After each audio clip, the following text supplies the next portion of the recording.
So, David, thank you so much for being here. We appreciate it, man.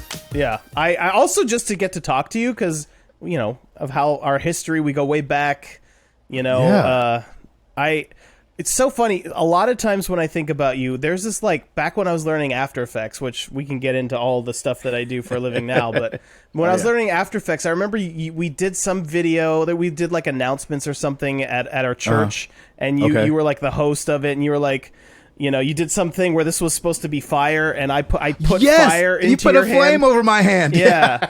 and like that was like visual effects, which is what I do now. And that I really wanted to do that. So.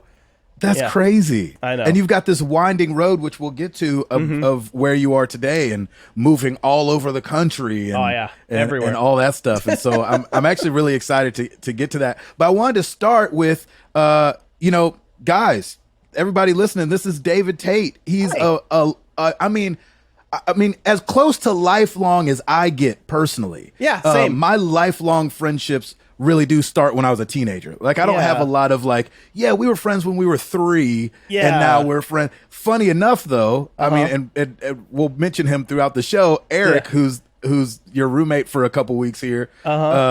I've known Eric since I was 4. That's true, but you didn't know that you knew him, right? I didn't know him because what 4-year-olds know each other, right? Yeah, that's true. I didn't know who I was when I was 4, so how could I know who someone else was? Exactly. So we did a it was like a for kids workout, like get your wiggles out video. And years later, it was called Teeny Time or Teeny something Teeny Time Tune-Ups, I think is what it's called. All right, so guys, you have to track that down and send it to Gabe. I want to see this video. And we're watching it. I think we find out through his mom or something. We're watching it years later, and me and Eric are both in the video. Which is so crazy. Yeah. But you know, later on we moved to Nashville and end up going to a church called New Song, and David and his family was going there, and that's where me and David met. And we've been rocking it off and on. I feel like 30 years. Oh, y'all like it's some crazy number. Since the 90s, right? So like 95 or 96 or 97. Was it that late? Yeah. Somewhere in there. Still pretty long time though. Goodness gracious. Yeah. It is. I just don't know a lot of people that I still talk to that I could say, man, me and him go back 25 years or something. Whatever it is. It's like, so I have evolved a whole lot since that time. Like just as a human, like, you know, back then I thought I wanted to be a video editor, and then I got into like motion graphics, like After Effects stuff, and now I love visual effects. But like, it's interesting. I don't have a lot of friends that have seen me through all of those metamorphoses. Yeah, you know what I mean? Yeah, sure. But also, funnily enough, one of the guys that we just did our last episode of this podcast called the SBF EGS podcast. He also goes way back. Like, he's another high school friend. Our friend Adam. Thing. Yeah. Yeah. So it's wild. just nuts. This is all because of the internet, right? Like, you know, say last generation, like our parents. Oh yeah. You just move away. You move away. You don't talk to them unless you write long letters, like, you know, my dearest, it has been a fortnight since our last communique. You know, like, exactly. Yes, dearest David. It has been rough in Franklin, Tennessee without you here. I pine for the days of our youth. Exactly. Yes. My stomach groans at the thought of seeing you again. Why your stomach, man? That's kind of... That's where the butterflies happen. Oh. That's where the butterflies live. Okay. Yeah. I was thinking maybe like zombie. Maybe some sort of... Yeah, exactly. Like Alien. Oh, yeah. I have a parasite in my body waiting to see you. What? What does that even mean? This has gotten really weird. It starts off on a weird foot. Okay, so David, talk to us a little bit about your history in gaming. Like, you know what I'm saying? Like, where did that start for you? Man. Some of my earliest memories. So first of all, I remember going to Disney World when I was 2. So that's really weird. You remember that? I do. You didn't know who you were at 4, but you remember Disney World. But I remember Disney World at 2. I remember specifically being on the Pirates of the Caribbean or however you say that, and looking up and seeing a pirate's leg dangling and like knowing he was fake somehow. Even though I was 2, I knew he wasn't real. Sure. And I remember seeing the hairs on his leg and being like, wow.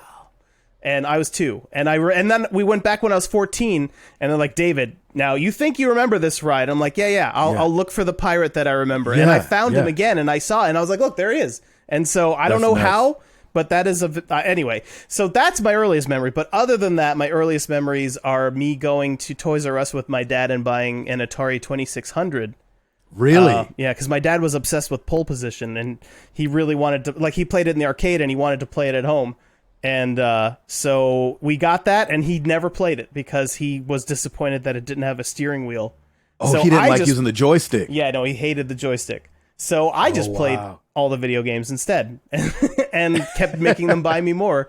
And and you were the oldest, right? You're the oldest? Yes, I'm the oldest in my family, so I was the one who decided I liked video games. My sister never really got into them. My brother is into them, but he probably wouldn't be if it weren't for me, because he's like more into like sports and like music and stuff. So, you know, he was really busy, but we bonded by playing like Halo together. So that's incredible. But yeah, so like I played like pole position, I played Pitfall, I played Comanche, I think it was called, like a is that a helicopter? Yeah, helicopter in a tunnel or something like that, I think. And then the NES was the first thing that I bought for myself. I had to like save up for it. I was like 8, and my parents were like, "We're gonna make you save up and buy this yourself if you want it." And so, oh my gosh, I was like mowing the lawn and, you know, doing all kinds of chores that to get. It was still the money was still from my parents, but I earned it. You know. You know what's weird? As a parent, I can't imagine my 9-year-old cutting the grass.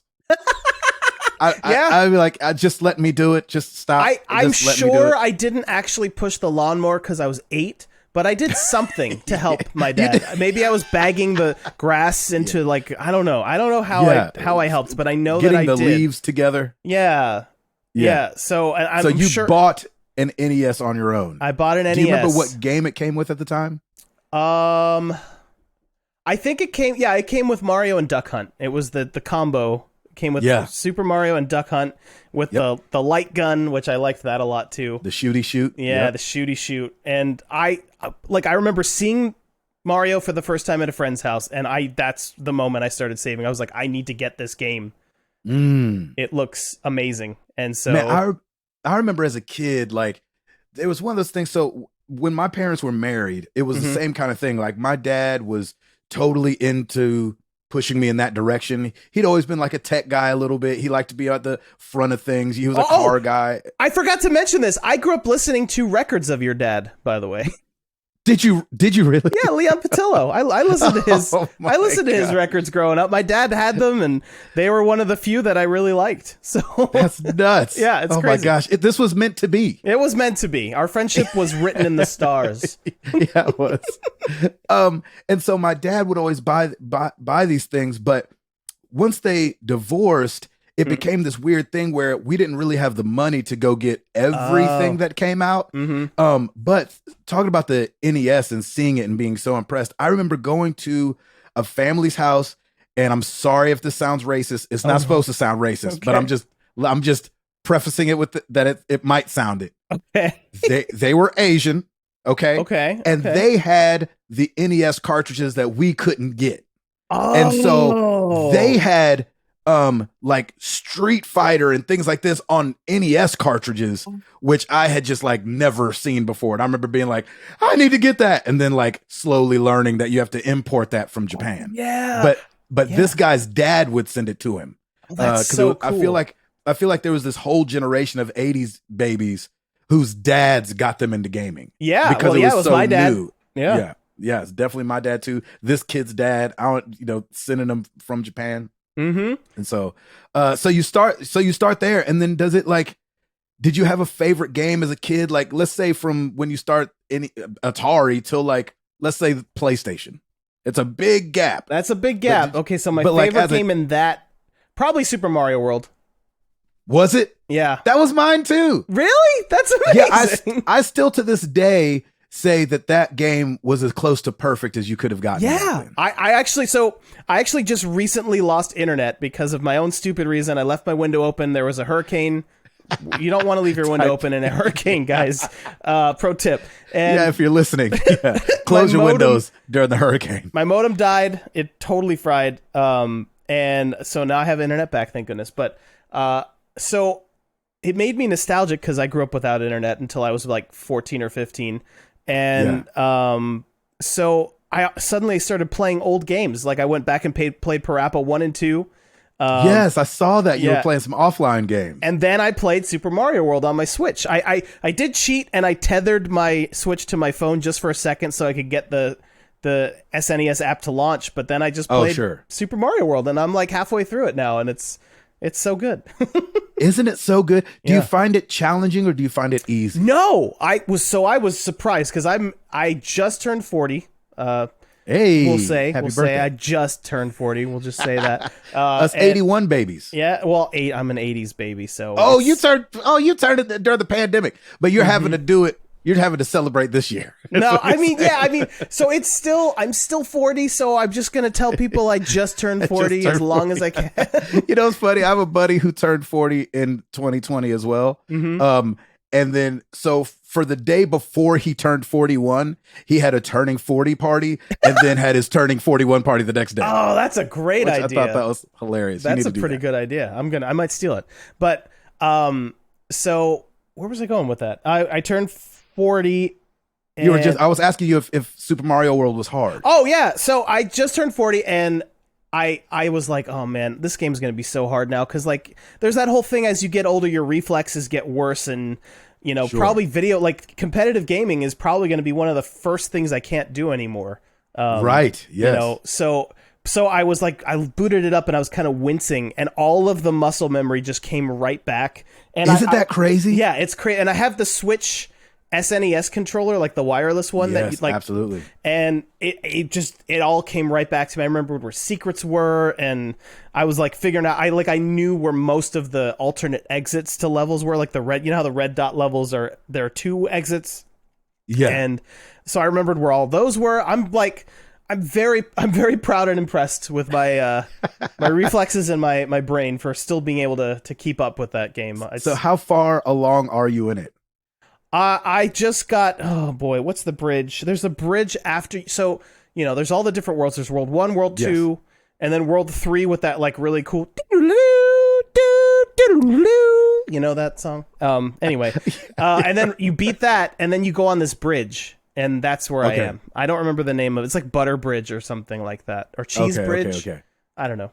But do you find that you, like, and I know in Mario World it has a little bit, but I know that when I've gone back and played Mario like 1 and 2, well not 2, but 1 and 3, let's say, I tend to not skip levels.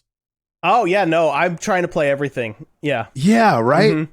It's so fun. So interesting. I don't want to skip it because I played them all when I was a kid too. And so I just want to play it all. That's amazing. Yeah. And so did you, one of the guys on our podcast, Chris, he went through a time kind of, I think it was as he was getting older. I think it was in his teenage years where he stopped playing. Did you ever have that as you were like becoming an adult? You ever have a period where you stopped gaming? Yes, I did. And it was when I was in college, I still played games some, but as college went on, it got, less and less busier, and I got busier and busier with like I had to work through college. I worked like 30 hours a week while doing full college like 16-hour course load, and it was exhausting. And I would not be able to do it now. I can tell you that. But but yeah, like gaming sort of my last couple of years of college, and then like for my first few years after college, I just kind of like I still had I think I had a PS2 at the time. Yeah, it was PS2, and there were a couple games that came out that were on my radar, but I didn't play them. And then, like, are you talking about like early 2000s? Is what we're talking about? Yeah, like 2002, 2003 time. There was like the 2 games that I played in my little break from video games were Metal Gear Solid 3, which was amazing, and what was the other one? Oh shoot! Oh. Shadow of the Colossus. Yeah. So those 2. Oh, really? And those 2 like kind of were like, no wait, video games are really good. And then Halo came out and all my friends wanted to play Halo. So we all bought Xboxes and did the like LAN party thing like with Halo. And this was after we'd already done LAN parties though with Counter-Strike. And Team Fortress. Team Fortress. And There was like another game that we played where they like said Shazbot, but I don't remember what that one was. I don't remember what that is. Tribes? Tribes. Eric just shouted from the other room, Tribes. I don't think I ever played Tribes with you guys. I mean, maybe you weren't at that one, but it's weird because you lived with them, so I don't understand. I know, I lived with Eric. And this is a weird show. This is a weird... Just thinking that you and Eric live together right now, and I lived with Eric. Eric was a huge... He has no idea the pivotal moment that he came along as an adult for me. I'll have to tell him sometime. But it was like this. My mom was moving. Everybody was leaving Nashville, and she gave me the option, like, are you coming to Mobile, Alabama, or are you staying in Nashville? And freaking, you stayed. Eric let me live there for free. Oh, in the basement where you guys were living? In the basement. It didn't have any. Yeah, I paid as much windows as we had, which was 0. I can still remember the way that basement smelled, by the way. Yeah, that was the Tony Hawk dungeon. There's a lot of Tony Hawk. There's a lot of Tony Hawk went on down there. That's incredible. Yeah. So you kind of take a break through college. Where'd you go to college and study? I shouldn't be interested in college because it's such a normal thing, but because I didn't go, it's always really interesting to me. Well, most of my friends didn't go. Like, I don't think Adam went from SBF VGS. I don't think Eric went. Nick didn't really go. Like, none of our like really close Nashville friends went to college. I did. I went to Middle Tennessee State University. MTSU. I went for electronic video production, which is a major that no longer exists. What does that mean? It just means that I can make videos.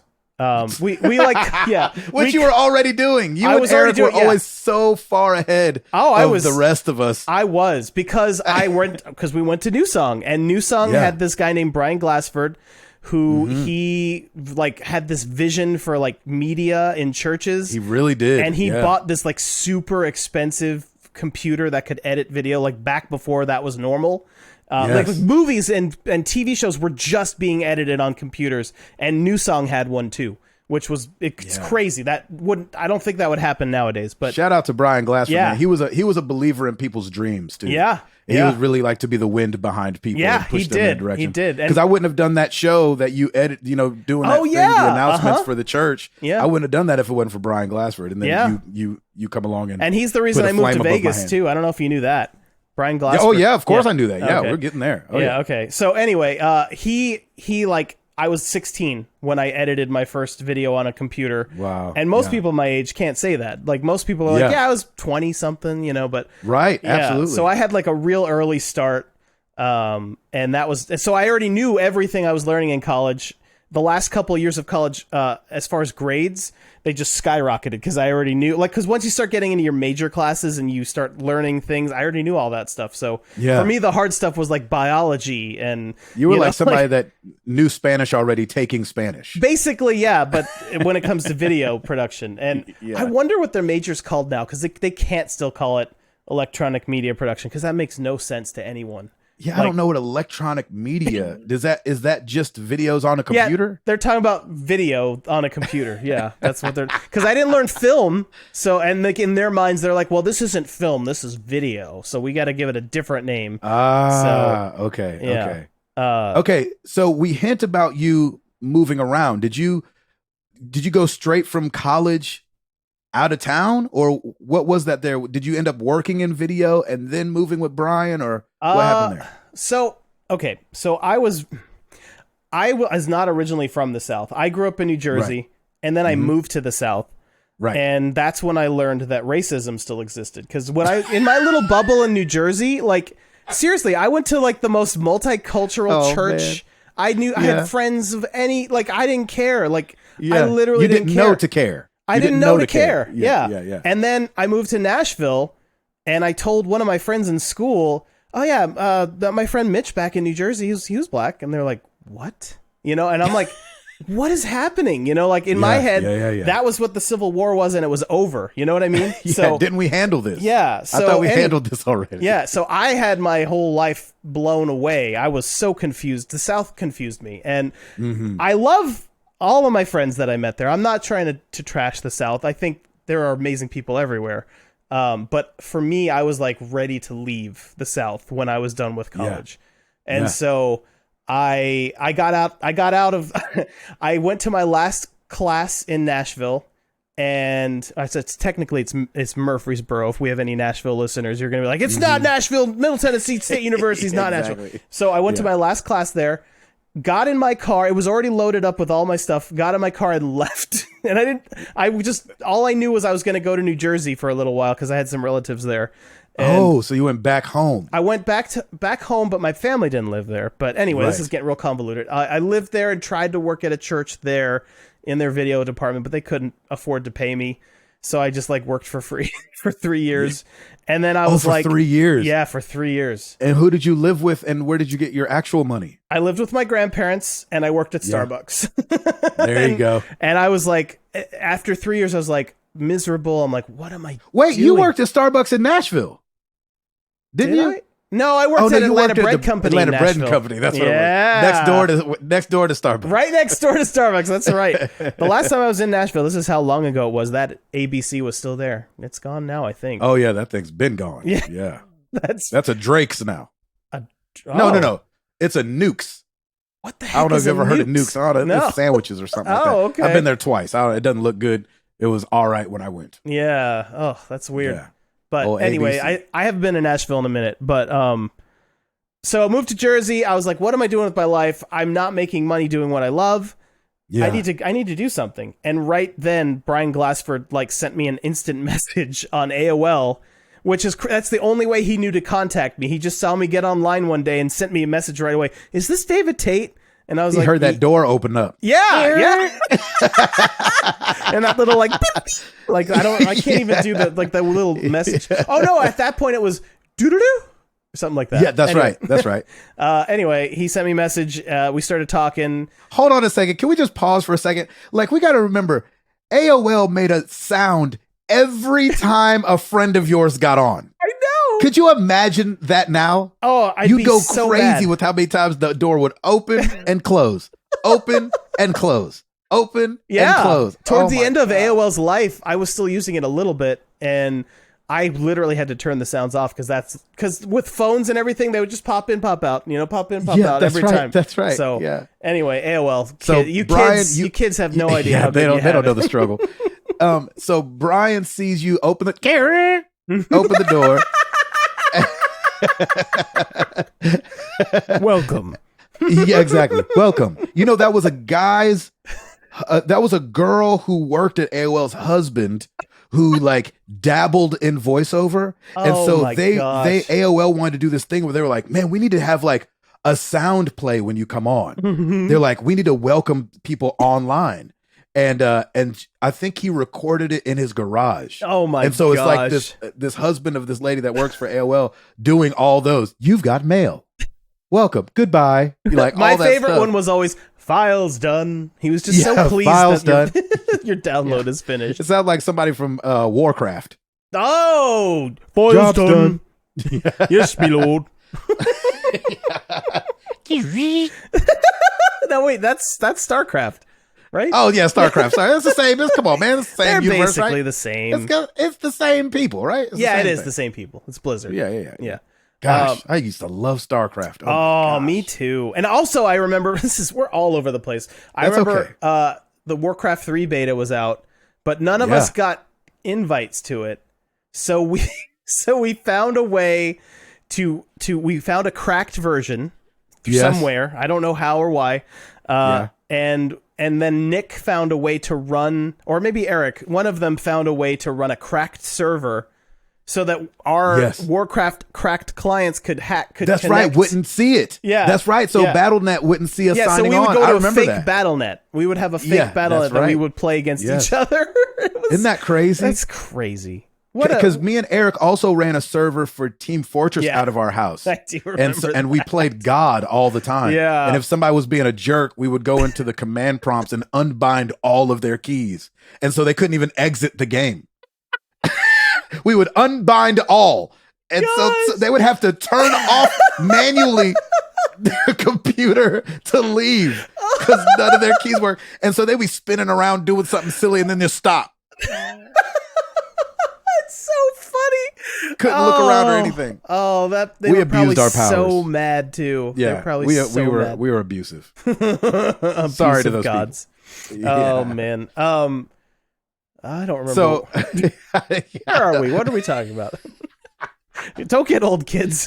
What are we talking about now? Yeah, getting old is. Yeah, I saw a sign the other day that said, "Don't grow up. It's a trap." Oh, it is a trap. I knew it when I was a kid too. Everyone was always like, "Oh, when I grow up, I can't wait to do this," and I was always like, "I don't want to grow up. I don't want to have a job. I know. Yeah. I don't want to do things that I don't want to do."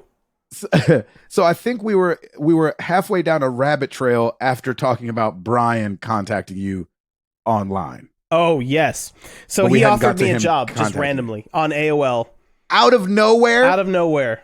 Hey, come work for me in Vegas. Yeah, and I was like, what was that? Central? Was that Central? It was called Church Central. Or something? Yeah, I think it's called Central Church. Yeah, they changed their name. That's why I'm not 100% sure. I think it used to be Central Christian Church, and now it's Central Church. And gotcha. I was their video guy for 7 years. Mostly, so were you like, yes, I'm going right now? I'm actually halfway there. I was ding dong. I'm at your house. I was fully on board, but they wanted to test me out, and so they flew me out for like a week or maybe 2 weeks, and then like they got me a hotel, and I just like helped them run cameras on their shoots and would edit them, and I did graphics for like, their featured songs. I would have like custom graphics that would like go along with the music, and I basically what years is this? Did that from like 2005 or 2006, one of those, to 2013. Wow. Yeah. So are you gaming during this time, or yes. are you like head first into work? No, actually, it's funny because I used to feel very overworked back then, and then I moved to New York, and that's where all the workaholics live. So, I was like 9 to 5 most of the time. Then sometimes like there were a couple projects. Actually, one project gave me anxiety. Like literally, I have anxiety for life now because of the stress of this project. No way. Yeah, and I basically made like a South Park style cartoon in a week, and that's kind of how they do it, but it was just me. So we had guys helping me make graphics, but I had to do all of the animation myself. Gosh. Yeah, it was that was for that church. It was for that church. Yeah. And I could have said no, but I said, yeah, I'm like, yeah, let's do it. Let's push. You're in your 20s. You're like, yeah, I'm going to do this thing. And nothing, absolutely. I'm going to live forever. Yeah, exactly. I don't need these brain cells. I'm staying up till 5, baby. Yeah, and I did. I at least 2 nights, maybe 3 nights, I was at work until the sun was up. And I would go home and sleep for a couple hours and come back and work. It was crazy. Jeez. It was not sustainable. I literally started having my first panic attacks right around that time. And, oh my gosh. Yeah. Anyway, so I also have, what is it called? I think they call it generalized panic disorder, I guess. It was diagnosed by a doctor. I used to be on medication for it, but I have learned how to manage it without medication. And nice, which is fun. Like, so this is another rabbit trail, but having anxiety can sometimes be a little bit of a superpower because you learn so much about the way your brain works, and you learn how to like avoid things that will like start your brain panicking, and like you'll know why you're thinking or feeling a certain way sometimes, like just depending on what like sets you off. And so yeah, I honestly like, and I've heard, I don't know if this is true, but I've heard that having anxiety can also make you very have a lot of empathy for some reason. I guess because you think about how other people think. I don't know. I just think absolutely. A lot. I overthink everything, and so anyway, I'm glad I am the way that I am. So no, that's awesome. Yeah. I love that. Yeah, we all love the way you are, David. Aw. I hope so. So you do that for 7 years. Oh yeah. And then what takes you? Do you go straight from there to New York, or what? Yes. Where's that transition? Yeah. Okay. So first of all, I got a full story here. Toward the end of my time in Vegas, I bought myself a real nice gaming computer for the first time since like the Warcraft 3 days. I had like a really good gaming computer. So this was like 2012, 2013. And I started dipping into streaming then. I was like, there's this thing called Twitch. I'm just going to put my gameplay up and I'll talk over it and have fun and joke around and stuff. And Nick was on a couple of those streams, and every now and then some people would show up, even though I never told any of my friends about it. What was your setup like then? It was just, I was in my bedroom and I had some kind of mic that I could make sound okay, and you couldn't see me. There was no webcam. But and I'm sure it was a like lav? Was it like a gaming headset mic? It was probably one of those little plastic ones, and I just put it a little bit away from my mouth so I didn't like pop the peas on it, you know? Yeah. I'd have to go back and I don't know if any of them are archived. It was on a different Twitch channel, but I'd be shocked if any of them are still around. But and this is fun. 2012. I don't know if I was even aware of Twitch in 2012. Oh yeah, I was aware. I was watching people. I loved it. I thought it reminded me of like my sleepovers of like childhood. Like one guy's got the controller and just talking, making comments, and you can like chat back with them and like say, "Oh no, you missed the thing," or you know, or talk about something completely different. I loved it, and I'm thrilled that Twitch is a thing now. Although I think Twitch could be a little bit better. I think all of them could be a little bit better, but it's like the closest thing I have now to like sleepovers in high school where your buddies all come over and like hang out and play video games together. Absolutely. Yeah. All right, so tell me about this transition from So again, you know, I don't want to get, there's I could say a lot of Christianese things here, but like for me, it's very obvious when I'm not where I'm supposed to be. Gotcha. Because I start feeling miserable, and also I start feeling like a call to move, it's like a feeling where like I don't think I'm gonna be here much longer because I'm not happy, and I just have this yearning to go somewhere else, which is not like me, because usually I like to just stay put, stay home, you know, and just be home and do whatever. You know, like I'm loyal, and I don't like to go anywhere until I'm in a moment when it's time to move, and then something changes and I'm willing. So, you're saying that urge doesn't let up, and so you're like, I have to go. I have to go. I don't know where yet, so I'm going to just keep looking. Where's that door? You know, and so a door opened in New York. I was at a friend's wedding, and my friend that was in the wedding was talking to me about, hey man, New York City, there's a lot of visual effects studios there. You love visual effects, right? And I was like, yeah. I don't know if you can hear that. There's a loud motorcycle. We're testing the limits of NVIDIA broadcast right now. But anyway, I live in New York. It's loud. But he was like, visual effects, there's lots of studios. I know a lot of them. Here's a list with a bunch of email addresses for people to email. And I was like, whoa, okay. And I'm like, do I ask for like a job at these places? He's like, no, man, freelance. It's great. And so... in New York. Yeah. So, and one of the cheapest places to live in the country. Yeah, no, it's not at all. But Spider-Man is good enough for Spider-Man, so he freelances in New York. Amen. Yeah, he does. Friendly neighborhood Spider-Man. So did you have like a reel or anything already worked up, or were you just going to cold call these places? I made a reel using some of the stuff I had done at my church, and then also one of my buddies, the one who told me I should move, he like had a side project that was going on, and he gave me a couple really cool shots to work on for that. For that movie or short film or whatever it was. And so those two, I put them all together on a reel, and that was enough to get me booked at my first couple studios. But then I went through I didn't move there until I got booked at a studio. And I always told people I'm moving back to New York, even though I've never lived in New York. You should have said back to the Northeast. Yeah, that would have been less of a fib for sure. But anyway, I moved. So that got me my first jobs, and then those jobs paid. New York pays really well. I don't know if you're aware of this, but I don't know. I don't know anything about people. I can charge more here than any other city doing what I do. I do visual effects for TV shows and movies, and here in New York, I can charge more than just about everywhere. I think LA might be similar, but like, you know, there's Canadian studios, there's London studios, there's Australian studios. New York's one of the best places if you want to try to make like a good living doing it. And so I got my first jobs, and then nothing for like a year or maybe a year and a half. No one was responding to my emails after that somehow. I don't know why. It was very weird. A year and a half? Yeah. Yeah, it was a long time. I was getting down to the wire. Like, I signed a lease, and my lease was just about to end. And, you know, I knew I would get my deposit back and all that stuff back. So I was about to tell my landlord, all right, I'm not going to renew my lease.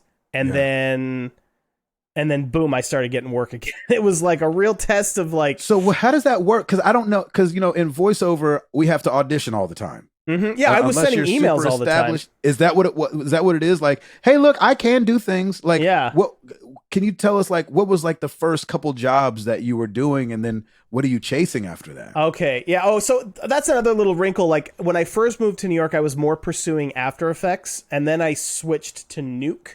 And so After Effects, you guys probably all know what After Effects is if you've ever streamed or, you know, made any kind of video with graphics in it for the internet. After Effects is like the standard for motion graphics, like having text move around or making lower thirds or any of that stuff. And so I was doing that, but wanting to do it for movies. And and there were places that did that. And so some of the first places that booked me were this place called the Napoleon Group. And I don't think they exist anymore, but they were like a storyboarding thing for commercials. Like, before they shoot the commercials, they make fake commercials to test audiences to see which ones the audiences like more, and then they make the one that the audience likes more. It's crazy. Interesting. So it's like they would make a Coca-Cola commercial, except it's not a real commercial. Yeah, there's no real people. It's all drawn or like fake 3D. Like, and people are like, yeah, like that one looked fun, and they're like, okay, and now go make that. Yeah, it's crazy. Gotcha. It's. I didn't know this existed before I worked at this place, but I hated it because I wanted to do visual effects. This was like, it was work, thank goodness, but it was like, it felt like 5 steps before what you actually wanted to be doing. Yeah, exactly. Yeah. So then I started learning Nuke, and then I was able to put a reel together of just Nuke, that's the compositing application that every visual effects studio uses now. Like, at the time, I think they were still the majority, but like it was still pretty new. But now it's like definitely standard. And so now, so basically, once I fully transitioned to Nuke work and I started saying no to After Effects work, I've been booked almost solid, except for 2020. But that was a pandemic, so get off my back, you know. So before we jump into Super Best Friends Video Game Sleepover and all that and how that became and streaming there.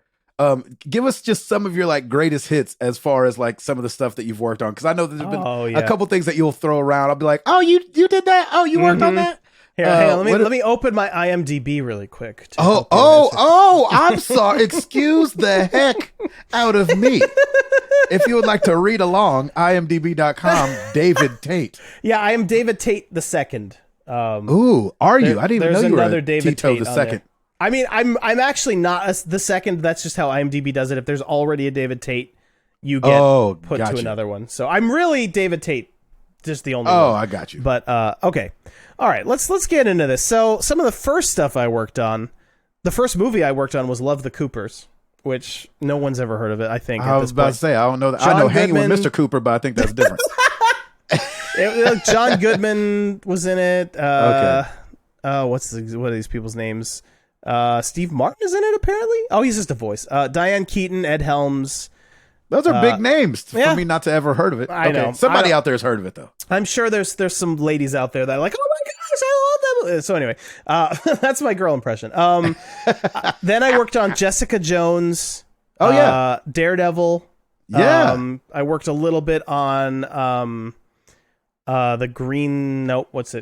Iron Fist. And The Defenders. I worked on all those Netflix Marvel shows, which are no longer canon, but they were fun to work on. I worked on Westworld Season 1. None of us knew what the heck that was. They're like, what is this movie? And like, I got assigned a shot to like, all I knew it was in the shot robots were getting killed. And so I like put, like they got shot and I like put sparks flying out and like, smoke. Sick. And then my supervisor like, David, what is this? I'm like, well, you told me they're robots getting shot.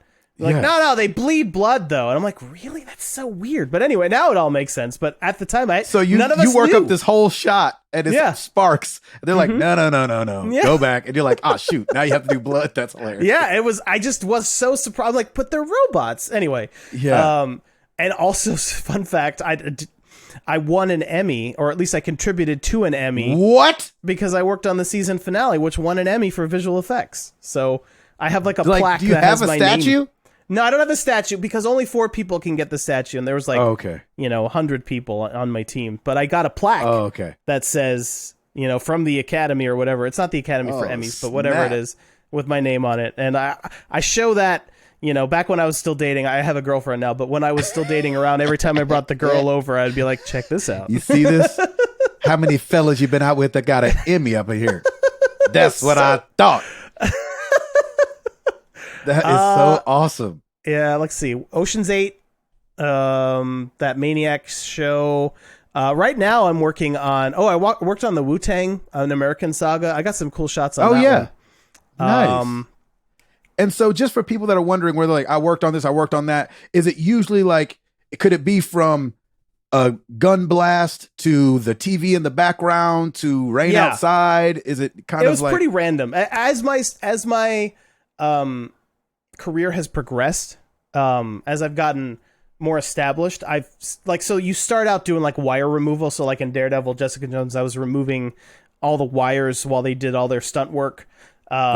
Which that's hard. I don't know why they give that to I can't imagine how, like, I always wonder how that works. Like there's a company called One Wheel that I really, that I follow, and I really like their it's like a little skateboard that you ride sideways. It's just got one wheel on it and you kind of balance yourself. So they've got this commercial that they're running right now. I think, just ads on Instagram, Facebook, where they've removed the one wheel so they just look like they're floating. Hoverboards? Yeah, but there's no board there. And I'm always like, how they get that ground behind there when there's supposed to be something there?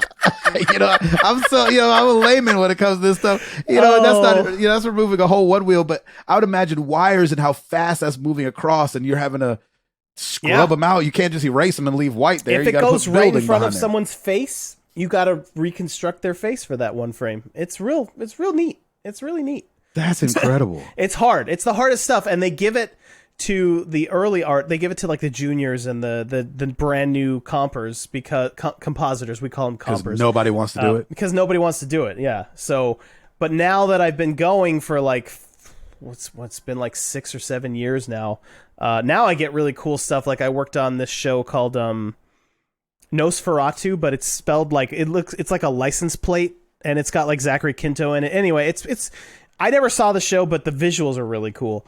And I got to like do some like cool composites where like they shot this car driving over a bridge, but it's a really old car that doesn't run. So I had to remove the wire that pulled the car, but then also they only built half the bridge. And so I had to extend the rest of the bridge with a CG. Like I didn't make the CG, but I integrated the CG, because that's something people don't know. They're like, yeah, you just make it in the computer, but like, it doesn't match. Like when you get from CG doesn't look like the live thing. I have to like tweak the colors and make it's the not snow. as easy as like the little dropper tool pick up that gray from the TV and make the road out of it. You have to like tweak it, kiss in the atmosphere if there's fog, or like the sparkle of the snow is too intense. You got to dial that back. Anyway. So that's the stuff I'm doing, and my eye is so weird now because I'll go back and watch old movies, and like there's like people driving, and no one's ever really driving anymore. It's always on a green screen. Yeah, that's right. Yeah, they're never anywhere. They're just sitting in a car in green, and all the backgrounds are added. So I go back and watch like an old 2012 movie where they did that, and like I'm like, oh, the black levels of the background don't match the foreground, and people I'm watching it with are like, what are you talking about? You're like, well, you keep your mouth closed. You are ruining it for the rest of us. You know that's not a real dragon, right? Every single time a dragon comes on, David's like, you know that dragon ain't real. That dragon is CGI. Exactly. There's no way that big a dragon could fly like that. You understand that, right? Where are his wings? Yeah, you supposed to make us believe that dragon's bones was hollow as well? I don't think so. They're dragons. Oh, man. Oh, so right now, one last thing about what I do. Yes. I'm working on, well, actually, we just finished the show C from Apple TV. Oh, yeah. Jason Momoa and others. I don't know their names. Yeah, but, I've never seen the show, but I've saw the commercials. But now, so for the last 6 months, I've been making people look blind. And so are you whiting over their eyes or whatever? Yeah, basically. Yeah. What we do is we take the color of their iris and we put it where their pupil is. With like fancy. We built this like. We did it as automated as possible, but it's not automated. Like we still have to hand track all of their eyeballs, and when they blink, we have to we have to cut out where they blink so that doesn't get affected. There's no automatic ways to do it. Of course it sucks. It's not Instagram. It's not. You're not just putting a filter on. Yeah, filter of blind people. Yeah, well, I'm hoping for season 3 they just make a C filter and let us just use that. Everybody's just wearing sunglasses all of a sudden. You're like, why is everybody wearing sunglasses? This is crazy. And then everybody's Ray Charles. Yeah, exactly. I would love that. That would make it so much better for me. But anyway, that's what I've been doing the last 6 months. I'm very ready to move on to something new. Yeah. Does it ruin it? Just real quick, because as a voiceover guy, sometimes you get sucked out of it when you hear yourself. Mm-hmm. Do you get sucked out of it when you see something that you worked on? You're like, ooh, I could have lined that bridge up a little better. But sometimes I had 3 days. Yeah. Sometimes, yes. Most of the time, I forgot that it was my shot, though. It's weird because I can spend weeks. I can spend weeks on a shot, but then I just forget. It like drifts off into the ether, and that's great. And I forget. I don't know how that works, but yeah, that's awesome. I love that. Okay, yeah. So talk to me about Super Best Friends Video Game Sleepover. It's the podcast that you guys do. It's a streaming. You guys stream the episodes every fortnight as well. I've been on the show a couple of times. That's right. You're a favorite person to have on. We'd have you on every week if that was possible. I love coming on the show. Number one, because there's no responsibility on my part. Yeah, you know what I'm saying? True. You don't have to do anything for me. I just show up and be loud and make the show go long. You know what I'm saying? I feel like every that's my time, job. But we love it. That's my job. So tell me about the genesis of that show. Like, what made you? Whose idea was that to do a podcast? Why? Yeah. So it was all Adam's idea. Adam Redding. He's like the main host of the show. I would say he does all the like intro, outro stuff, and he gets us most of the guests. He used to do all the editing. He does a lot of like the behind the scenes, like web, like creating because you have to have a website if you got a podcast. And so he would do all that stuff. And, it was his child for a little while, even though he's got 2 kids, but this was so did he call you guys? Like, cause I know it's you and him. So obviously him go way, way, way back. I go way back with you guys. Yeah. And then Taco Douglas that is on the show with you guys works with Adam. And that's where he knows so him. He's known Adam for like 10 years or so. So not quite as, vintage as me and Adam. But Mike is a cool dude. So basically it started 2 different ways. One, Adam and I had a lot of like weekend sleepovers where he'd just come over to my house. We'd get pizza and just play video games for a whole night and stay up all night and whatever. And so that was like, he missed that because we don't live in the same city anymore. He lives in LA. I live in New York, California. Yeah. So he missed that. So that's part 1. And then part 2 is he worked with this guy named Mike who also loved video games. And at lunch, they would go to lunch together and talk about video games for an hour. Yeah. And Adam was like, man, this would be a good podcast. I'd listen to this podcast. And so and then he's like, but also, why don't we get David in there? And then we can have, so then it will be like our sleepovers because so for me, I was roped in because he just missed hanging out with me. And so scheduling time with me was the best way to make that happen. Yeah, absolutely. Yeah. And so me, Mike, and Adam started this thing called SBFVGS, Super Best Friends Video Game Sleepover is what it stands for. And we've been doing that show for 7 years, basically, at this point. Wow, 7 years? We're just a couple episodes shy of 7 years, yeah. Oh my gosh. And then and so you guys start that, which I loved that you guys started that because it was just good because I didn't stay as connected to Adam as you did, but it's just so great to hear y'all's voices. You know what I'm saying? Just because it felt like, oh my gosh, my buddies, we've got a mutual friend, Jenny Mogan. Who, I've talked to her about like I saw her and she was like, I heard you on Super Best Friend Video Game Sleepover because she listens to the show every now and then because she gets nostalgic about, hanging out with you guys. That's wild because she never played a video game in her life as far as I can tell. And now her daughters go to school with my kids, which is crazy. So now I see her all the time. Wow. So that's how I even see Jenny. I definitely will. Yeah. So I talk. That's how I knew that she listened to the show because I talked to her in the car rider line. Yeah, I'm like, hey, Jenny. She's like, hey, I just heard you on the show. I was like, you listen to that show? Why? It's so funny. I love it. She actually reached out to me a couple of years ago, letting me know she listened. I was like, what? First of all, I hadn't talked to her in like a decade at that point. Yes, and I was like, wow, well, thank you. I'm glad you enjoy it. Yeah, isn't that cool? Yeah. So that's been a really cool thing that a lot of old friends from my past have reached out. Like there's friends from Vegas that listen to the show. There's friends from Nashville that listen to the show, and they all just kind of feel like they're keeping in touch with me that way, which is pretty cool. And it's just been like, I hadn't kept as much in touch with Adam either. Like I saw him a couple times here and there, between him moving away from Nashville and SBF VGS, but it was really spotty. And so it was really nice to have like a scheduled every 2 weeks. We come together and we catch up and we talk about what we're playing and stuff.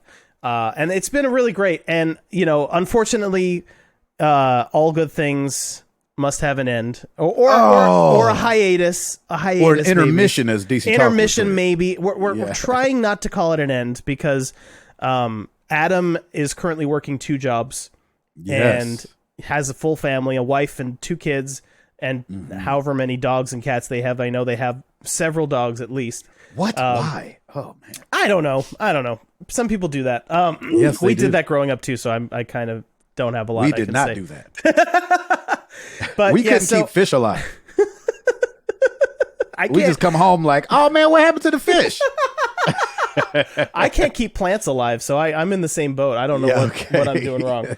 But so Adam is working 2 jobs right now, and he just something had to give. He's exhausted, and so he's stepping down until he can get back down to 1 job. His goal is the moonlighting job he's doing. He wants that to be his main job, but he's waiting for the money to be right with that. Yeah, absolutely. And so, because what I was going to say earlier was what's so interesting about you guys really having a connection over gaming is that Adam's always been the music guy. And so everything music and a band with his brother and everything, like I've always thought of Adam as music. And then he goes to California, and you know, of course, music is very rare to work out for people, right? And so I think he's been working at a hospital or something like that. Yeah, he's IT at a hospital as his day job. Yeah, and so that's what he's been doing. But now the second thing kind of has something to do with music, and so it's been really cool that he's been kind of being able to dive back into the music thing,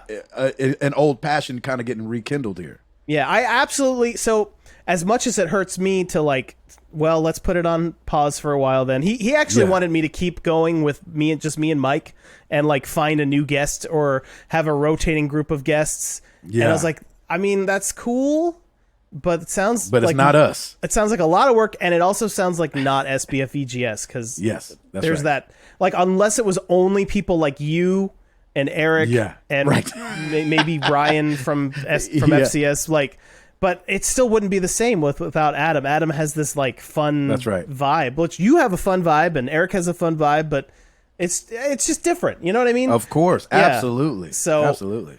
I feel better saying that we're pausing it. And so what we're going to do now is focus on Twitch, which I had already been streaming on Twitch. I tried to get Adam and Mike to stream in the beginning when I first started streaming. Yeah, they're too busy. Adam did it a little bit. I saw him on there a couple times, but it definitely wasn't as much as you were. He would pop on, and Mike popped on a couple times, but they both have kids and wives, and like their priorities are obviously. What? No. What? Oh, yeah, 9 to 5. Yeah. 9 to 5, kids, wives, and 9 to 5. Ooh, nice. Yeah. See how I worked that in there? Come on now, baby. Yeah. So, you know, it makes sense that I'm the one. I have a girlfriend now, but other than that, like I've got my job. But that doesn't ring. That's not as, you know, kids, wives, and 9 to 5s rings a little better than like girlfriend, dead plants, and I work from home. It doesn't it doesn't rhyme. It doesn't like roll off the tongue. It's true, but it is a pretty good life. I'm an amazing life. Yeah, sounds great. And so you guys are focusing on Twitch. Tell us about that. Okay, so I'm still going to be doing my Twitch streams. I don't have a schedule at the moment. I need to figure out what it is. It's starting to come together. But is it going to be under SBVGS still? Yeah, so I still stream under twitch.tv/SBFVGS. and we're gonna keep it as that, because for me the vibe that I'm always trying to give off, and I have been told that I pull this off, which makes me happy, is I just want to be like the friend that you're hanging out with absolutely while you're playing video games, and most of the time, maybe not most of the time, a lot of my listeners, I know they have a game running on their computer while they're listening to the stream. Sure. And so it's like we're kind of like in the same room playing different games together, which is cool. It's a cool idea. But so yeah, like I'm trying to go for that vibe. And then what we're gonna do is we used to record SBF VGS every quote unquote fortnight, which is every 2 weeks. Every 2 weeks. At 11 p.m. Eastern, 8 p.m. Pacific. And so in the time that we would have been recording SBF VGS, we'll be doing like a game night. So like me and Mike we'll get a couple of our friends to get on voice chat, and we'll do Jackbox together, and then we'll let the audience pop in too, yes. And we'll do stuff like that. Like sometimes we'll do like Mario Kart, sometimes we'll do just like anything we can play with a community. Yes, absolutely. And so we'll like go for that like massively multiplayer, almost LAN party feel. So yes, and I just want to mention real quick, you heard him say they did every fortnight.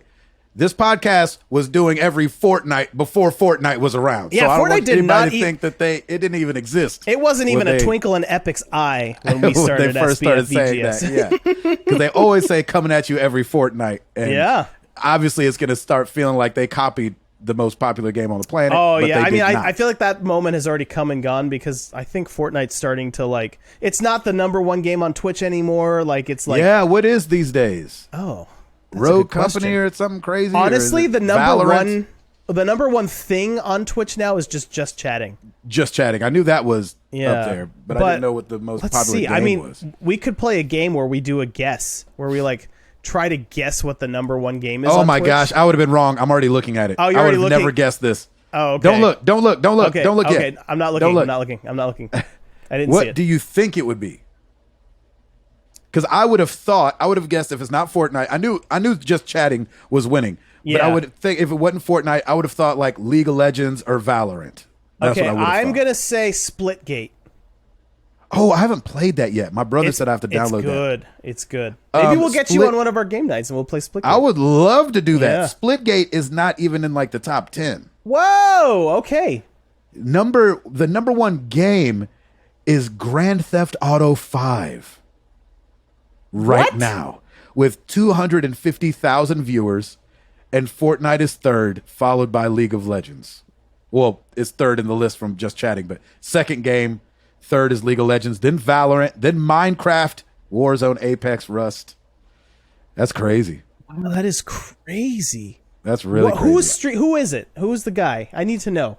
I don't know who's streaming Grand Theft Auto. It's got to be one huge somebody streamer playing ginormous, right? It's got to be. That's crazy to me. Yeah, Domingo Loud Coringa. Okay, I've never heard of him. I think I'm old. I think he's Spanish. I think he's speaking Spanish over here. But he's got 75,000 people watching him. Wow. That's crazy. Which you're used to numbers like that. Oh, yeah. I mean, on my day job. So SBF VGS is going full Twitch, which is great. So everybody needs to go subscribe to that. But what games what games were you playing up to this point? Like what kind of games were you? Are you variety? Were you focused in on certain things? No, I'm 100% a variety streamer. I can't play one game over and over. I actually tried right when Fortnite was at its peak, and I was still kind of interested in the game. I tried streaming only Fortnite.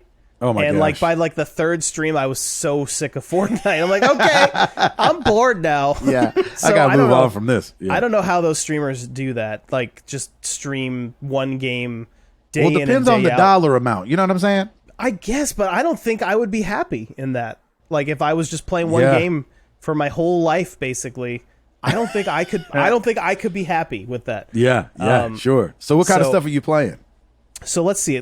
I just wrapped up The Ascent, which is that like top-down cyberpunk. Yeah, the twin stick. Yeah, really fun game. So okay, I have this really weird conundrum because I am a clean streamer. I don't ever cuss. If I do, it was a very big mistake.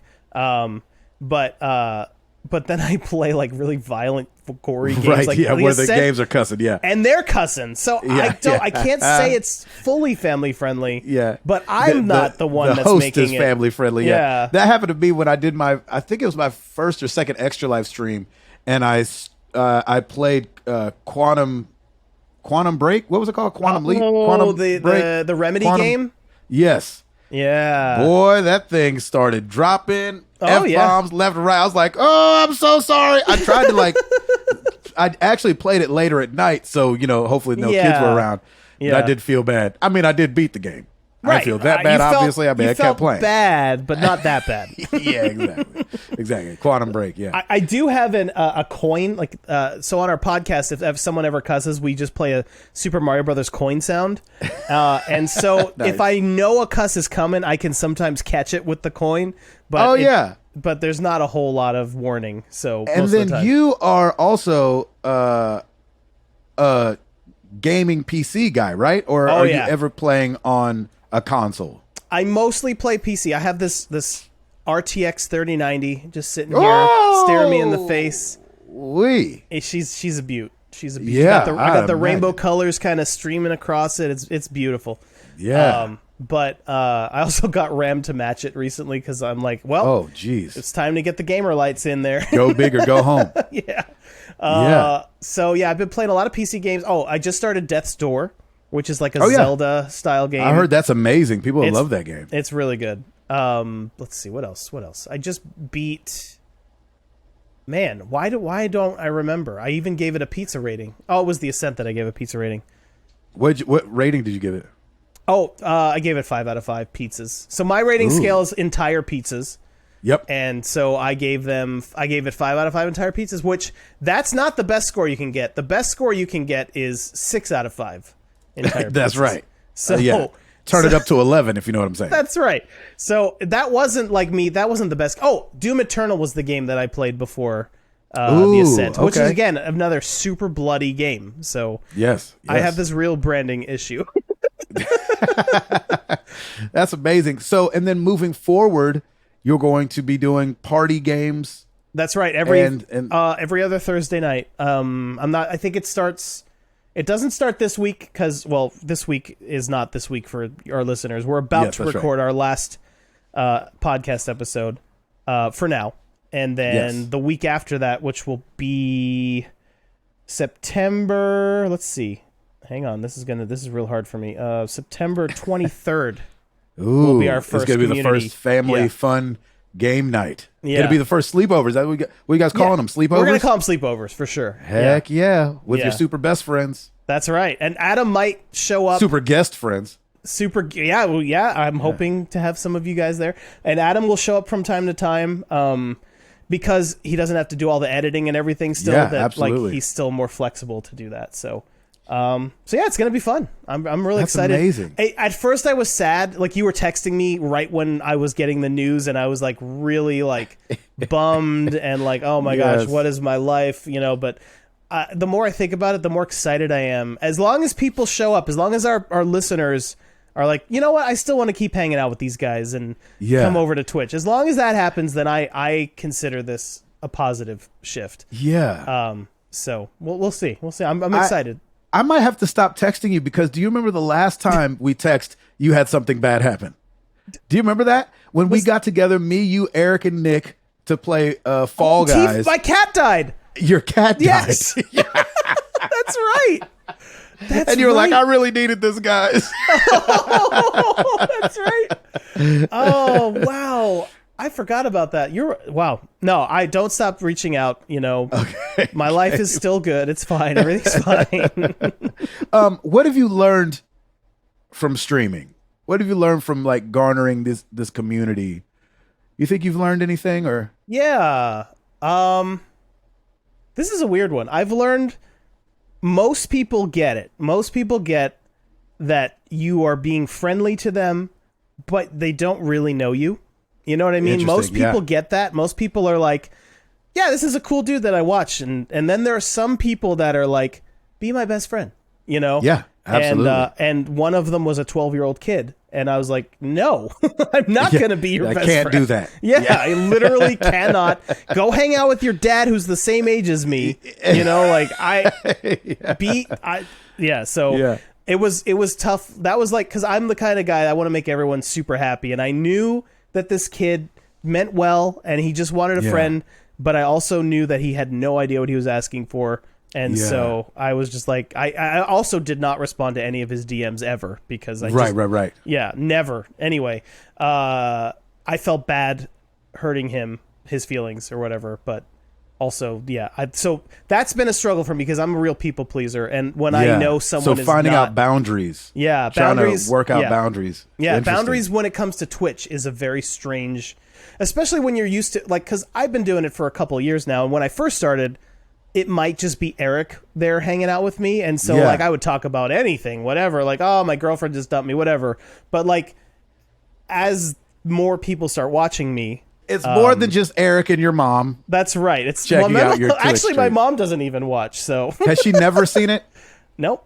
I don't think so. I don't think she understands. She would be shocked if she knew that I stream because I'm an introvert. My mom's never heard the podcast or anything like that. Wow. Absolutely. My mom has listened to the podcast, but she does not know how Twitch works.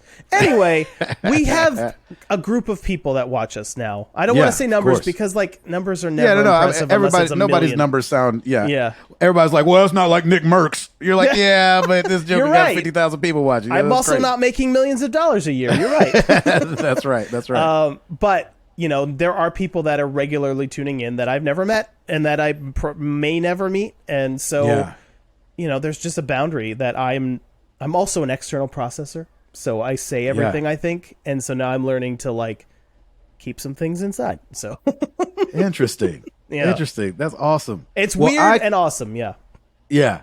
Well, I cannot encourage you guys listening enough to go support SBF VGS over there on Twitch. These guys have welcomed me in so many times onto their show. Gabe? How can anyone not love you? That's the thing. Trust me. I don't know, man. Remember you said you made the jump from the north to the south? Oh, well.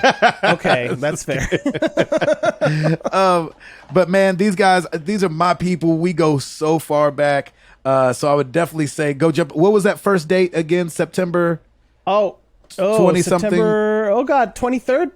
23rd of September. Yes. 23rd. First family sleepover or whatever you guys would be calling it night. You're just calling it a sleepover. It's still going to be a Super Best Friends video game sleepover. I'm going to work it out to where we play the song and everything before we start. Yes. And great. We're going to make it an event, guys. Do you know what you're going to play? Do you know what the first game is going to be? It's going to be Jackbox. The new one when does the new one come out in time? I think that doesn't come out till maybe October. I don't know. Jackbox 8. I think Party Pack 8 is coming out soon. Well, we'll do it again when that comes out. I have all of them up till now, so I'll just keep adding more to my collection. It'll be fine. It'll be great. Amen. David, thanks for being here, buddy. No problem. This has been a blast. I had no idea what we were going to talk about, so it was fun though. It's just like catching up. It was great. Exactly.